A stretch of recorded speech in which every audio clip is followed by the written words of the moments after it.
Coba bayangin, dalam 5 tahun terakhir ada dua pilihan investasi. Yang pertama, ngasih imbal hasil 0,3% setahun. Yang kedua, bisa 20-40% setahun. Kira-kira, mana yang paling banyak dipilih sama orang-orang yang katanya mau main aman? Jawabannya mungkin bakal bikin Anda kaget. Coba deh kita lihat angkanya. Di satu sisi, ada produk aman yang imbal hasilnya bahkan nggak bisa ngalahin inflasi. Di sisi lain, ada investasi simpel di pasar saham yang pertumbuhannya gila-gilaan. Bedanya itu bukan cuma jauh, tapi fundamental. Ini tuh jurang pemisah antara aset yang makin kempes sama aset yang makin gendut. Nah, selama 5 tahun, jurang itu nilainya setara dengan potensi untung yang hilang sebesar 2 juta yen. Ini bukan sekedar angka di layar loh, ini biaya kesempatan yang benar-benar nyata. Uang yang harusnya kerja buat Anda, malah hilang gitu aja. 2 juta yen, itu seharga mobil baru. Coba bayangin, Anda serahin kunci mobil baru Anda, terus mobilnya lenyap. Begitu aja. Nah itulah kira-kira dampak finansialnya kalau kita salah pilih rasa aman. Oke, kita masuk ke bagian pertama, mobil yang menghilang. Dan ini bukan cuma kiasan loh, ini beneran kisah nyata tentang gimana sebuah keputusan yang niatnya baik buat hati-hati dan tanggung jawab justru jadi bumerang yang fatal.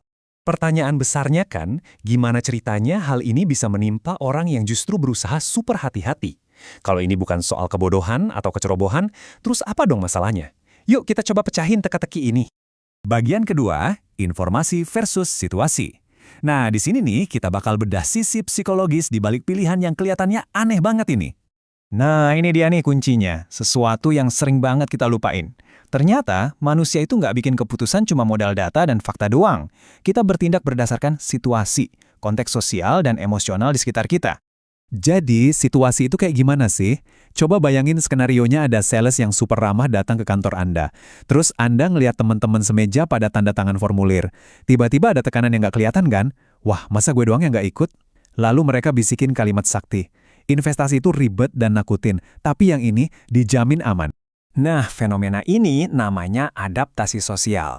Jadi intinya kita bikin keputusan bukan buat cari untung maksimal, tapi biar akur aja, biar nggak aneh sendiri, karena nolak pas yang lain pada ikut. Ini bukan kebodohan, ini naluri dasar manusia. Kita masuk bagian ketiga, perangkat pembeku keputusan. Soalnya, jebakan ini nggak cuma mainin psikologi kita, tapi juga ada di desain produknya itu sendiri. Nah, ini poin yang paling penting. Bahaya terbesarnya itu bukan di imbal hasilnya yang kecil banget. Bukan. Bahaya sesungguhnya itu ada di kari desainnya. Sebuah arsitektur yang sengaja dibuat buat ngejebak Anda. Kita sebut aja ini perangkat pembeku keputusan. Anggap aja ini kayak borgol finansial. Sekalinya kepasang, bahkan pas Anda sadar ini salah besar, penaltinya gede banget, birokrasinya ribet, jadi mustahil buat lepas. Prosesnya tuh hampir selalu sama. Polanya begini. Pertama, Anda ikut karena, yaitu tadi, tekanan situasi. Terus, kondisi ekonomi berubah. Inflasi naik gila-gilaan. Anda sadar pilihan Anda rugi. Tapi pas mau keluar, beder. Anda nabrak tembok penalti yang tinggi banget. Pintunya udah dikunci. Anda kejebak. Masuk bagian keempat, korban yang sebenarnya. Karena kerugian paling parah dari jebakan ini, itu nggak bisa dihitung pakai uang. Uang kan bisa dicari lagi. Tapi yang paling nyesek itu rasa nggak berdaya. Perasaan udah ngelakuin semua hal dengan benar, udah hati-hati, kok malah jadi korban. Itu yang benar-benar bikin mental jatuh. Di kepala mulai muter-muter pikiran kayak, padahal aku udah berusaha super hati-hati loh. Niatku kan cuma mau nabung dengan aman. Aku nggak salah apa-apa, kok malah aku yang kena getahnya? Nah, rasa putus asa kayak gini yang bikin lumpuh. Oke, bagian terakhir, peta untuk masa depan. Di sini kita nggak nyari-nyari siapa yang salah. Kita mau coba bikin semacam alat biar kita semua nggak jatuh ke lubang yang sama lagi. Dan ini mungkin pencerahannya. Kesalahannya itu bukan di Anda sebagai individu. Kesalahannya ada di asumsi yang ditanamkan ke kita sama masyarakat. Seolah-olah niat baik dan keputusan aman itu pasti hasilnya baik. Padahal, kenyataannya, dunia keuangan itu nggak peduli sama niat baik Anda. Dan ya, kita harus realistis juga. Tujuan kita di sini bukan buat nyelamatin semua orang. Itu mustahil. Tujuan sebenarnya adalah ninggalin sebuah peta, semacam pola yang bisa kita kenali.